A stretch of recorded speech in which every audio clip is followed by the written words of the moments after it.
আসসালামু আলাইকুম বন্ধুরা, আপনাদের সকলকে স্বাগত আমাদের অ্যাস্ট্রোলজিক্যাল চ্যানেল সাকি অ্যাস্ট্রোলজারে। আমি সাকি অ্যাস্ট্রোলজার জেমস এক্সপার্ট। আপনাদের সকলের ভালোবাসা, আপনাদের সকলের সাপোর্ট আমাদেরকে এগিয়ে নিয়ে যেতে সাহায্য করছে। আপনারা এভাবে আমাদেরকে ভালোবাসবেন, এভাবে আমাদেরকে সাপোর্ট করবেন, এটাই আমরা আপনাদের কাছ থেকে আশা করছিলাম। যখনই রত্ন পাথর সম্পর্কে কোনো তথ্য, যখনই অ্যাস্ট্রোলজি সম্পর্কে কোনো প্রশ্ন, একটি মাত্র চ্যানেল সাকি অ্যাস্ট্রোলজার।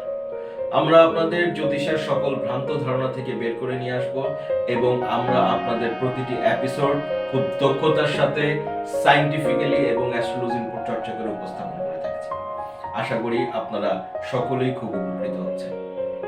আজকে বন্ধুরা আমাদের লেকচার নাম্বার 5 আমরা আজকে উপস্থিত হয়েছি আপনাদের সামনে বার্থ চার্ট নিয়ে, এবং আজকের বার্থ চার্ট আমাদের লগ্ন হচ্ছে সিংহ লগ্ন।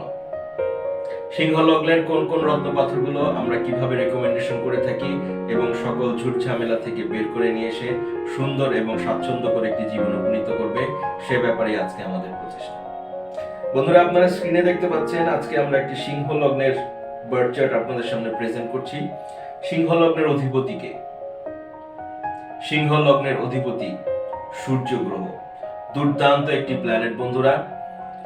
সূর্য সিংহ লগ্নের অধিপতি হয়, আপনারা প্রথমেই যে রত্নপাত্রটি পরিধান করতে পারবেন সেটি হচ্ছে সান, রুবি। রুবি রত্নপাত্রটি আপনারা খুব অনায়াসে পরিধান করতে পারবেন। সিংহ লগ্ন সম্পর্কে বন্ধুরা আপনাদেরকে কিছু কথা না জানালেই নয়। সিংহ লগ্নের জাতক জাতিকা যারা আছেন তারা আসলে বিশেষ করে একটু লেজি টাইপের হয়ে থাকে, কারণ আমরা বিশেষ করে দেখেছি যখন সিংহ এবং একজন সিংহী একত্রে ফাইট করে, একত্রে বেঁচে থাকে, তখন সিংহ যে থাকে পুরুষ সিংহই বসে থাকে এবং মহিলারাই ফাইট করে। সেখান থেকে বিবেচনা করলে সিংহ লগ্নের অধিপতি যারা আছেন, পুরুষ যারা আছেন, তারা সচরাচর একটু লেজি হয়ে থাকে এবং রুবি পাথরের ব্যবহারে তাদের মধ্যে একটি এনার্জেটিক শক্তি চলে আসবে এবং সকল ধরনের ঝুট ঝামেলা থেকে তাদেরকে বের করে নিয়ে আসতে সাহায্য করবে। সুতরাং আমরা খুব অনায়াসেই রুবি রত্নপাত্রটি পরিধান করতে পারবো সিংহ লগ্নের ক্ষেত্রে।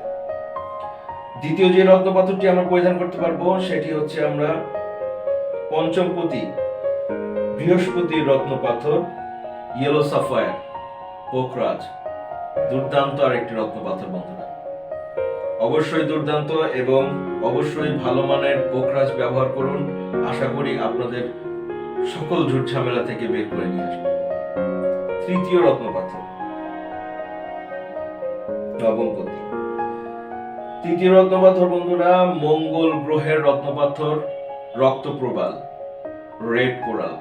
দুর্দান্ত আরেকটি রত্নপাথর, অবশ্যই ভালো মানের রক্তপ্রবাল ব্যবহার করুন। এবার আসুন বন্ধুরা জেনে নেই চন্দ্র, মুন। আমরা কি পার্ল ব্যবহার করতে পারবো? বেসিক্যালি সিংহ লগ্নের ক্ষেত্রে পার্ল পুঁথিগত বিদ্যা বা বিভিন্ন ফান্ডামেন্টাল যেসব অ্যাপস আছে আপনাদেরকে রেকমেন্ডেশন করবে না, কিন্তু আমি আমার জায়গা থেকে এক্সপেরিয়েন্স থেকে আপনাদের বলছি, সিংহ লগ্নের ক্ষেত্রে আপনারা অবশ্যই মুক্তা পরিধান করতে পারবেন। তবে মুক্তা পরিধানের আগে অবশ্যই আপনাদেরকে যে কোনো মুক্তা নয়, অবশ্যই সেটা যদি পিঙ্কিশ অথবা পার্পল কালারের মুক্তা হয় অবশ্যই আপনাদের অনেক উপকার করে থাকবে, দুর্দান্ত রেজাল্ট দিয়ে থাকবে। এবার আসুন বন্ধুরা জেনে নেই বুধ গ্রহ মার্কারি। আমরা কি বুধ গ্রহের রত্নপাথর পরিধান করতে পারবো? গত লেকচারে আমরা বলেছিলাম কর্কট লগ্নের ক্ষেত্রে অবশ্যই আমরা পান্না ব্যবহার করতে পারবো না, সেক্ষেত্রে আমাদের অল্টারনেটিভ যেসব সেমি প্রিসিয়াস স্টোন রয়েছে সেগুলো আমরা ব্যবহার করতে পারবো। সিংহ লগ্নের ক্ষেত্রে বন্ধুরা সেম রুলস আপনাদেরকে দিচ্ছি, মার্কারির এমারেল্ড আমরা অবশ্যই ব্যবহার করতে পারবো না। আমাদেরকে যদি একান্তই ব্যবহার করতে হয় সেক্ষেত্রে আমাদেরকে অবশ্যই সাবস্টিটিউট স্টোন যেগুলো রয়েছে সেগুলো ব্যবহার করতে হবে। এবার আসুন বন্ধুরা জেনে নেই ডায়মন্ড, শুক্র গ্রহের রত্নপাথর। শুক্র গ্রহের রত্নপাথর বন্ধুরা, যেহেতু আমরা দেখছি আমাদের সিংহ লগ্নে শুক্র গ্রহটি দশম ঘরের অধিপতি এবং তৃতীয় ঘরের অধিপতি, সেক্ষেত্রে আমরা ডায়মন্ড ব্যবহার করতে পারবো। তারপরেও ক্ষেত্র বিশেষে আমাদের গত লেকচারে আমরা আপনাদেরকে বলেছি ডায়মন্ড রত্নপাথরের গুণাগুণ কিভাবে ফল দিয়ে থাকে, সেটা আপনারা যদি দেখে নেন তবে আপনাদের কনসেপ্টটি ক্লিয়ার হয়ে যাবে। এবার আসুন আমরা জেনে নেই স্যাটার্ন, শনি গ্রহের রত্নপাথর ব্লু সাফায়ার। সিংহ লগ্নের ক্ষেত্রে আমাদেরকে অবশ্যই বন্ধুরা আমাদের ব্লু সাফায়ার শনির রত্ন নীলা পাথর থেকে বাঁচতে হবে। আমরা কোনোভাবেই নীলা পাথর পরিধান করতে পারবো না, আমাদেরকে অ্যাভয়েড করতে হবে শনির রত্ন পাথর ব্লু সাফায়ার। ক্ষেত্র বিশেষে যদি দেখা যায় শনি গ্রহটি কোনো কারণে বল দেওয়ার প্রয়োজন রয়েছে, সেক্ষেত্রে আমরা অবশ্যই সাবস্টিটিউট যে স্টোনগুলো রয়েছে সেগুলোতে আমরা চলে যাব। কেন দিতে পারবো না বন্ধুরা? দেখেন, অবশ্যই আমরা দেখতে পাচ্ছি শনি গ্রহটি সপ্তমপতি এবং অষ্টম ঘরের অধিপতি। যখনই আপনি শনি গ্রহটি ব্যবহার করবেন, দেখা যাবে আপনার ওয়াইফের যে কোনো ধরনের সমস্যা, কোমর ব্যথা বা বিভিন্ন রকম সমস্যা আপনাদের ওয়াইফের চলে আসতে পারে। সেক্ষেত্রে আমাদের শনির নীলা পাথর অবশ্যই অ্যাভয়েড করতে হবে। শনি গ্রহ জাতীয় যে সমস্ত জিনিস আছে সেগুলোকে আমাদের অ্যাভয়েড করতে হবে।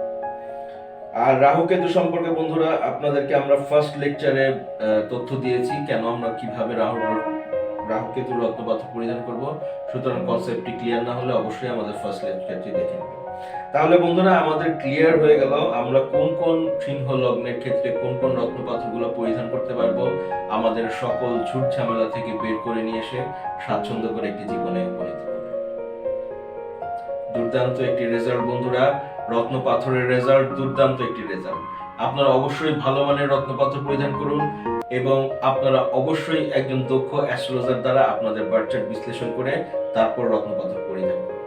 আপনারা যদি আমাদের দ্বারা আপনাদের বার্থ চার্ট বিশ্লেষণ করতে চান, অবশ্যই আমাদের স্ক্রিনে দেওয়া টেলিগ্রামে নক করুন, ইমেইল অ্যাড্রেসে মেইল করুন, প্রসিডিউরের আশা করুন।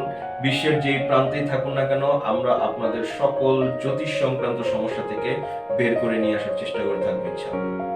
এভাবে আমাদের পাশে থাকবেন, এভাবেই আমাদের সাথে থাকবেন। আমাদের লাইভ স্ট্রিমিং এর জন্য, আপনাদের বার্থ চার্ট জানার জন্য আমাদের কমেন্ট সেকশনে কমেন্ট করুন এবং লাইভ স্ট্রিমিং এর অংশীদার হয়ে যান। আমরা আপনাদের লাইভ চার্ট অ্যানালাইসিস করে আপনাদেরকে জানিয়ে দেব কোন রত্নপাথরটি আপনার জন্য সঠিক হয়ে থাকবে। আজ এই পর্যন্তই, ভালো থাকবেন। Have a nice day.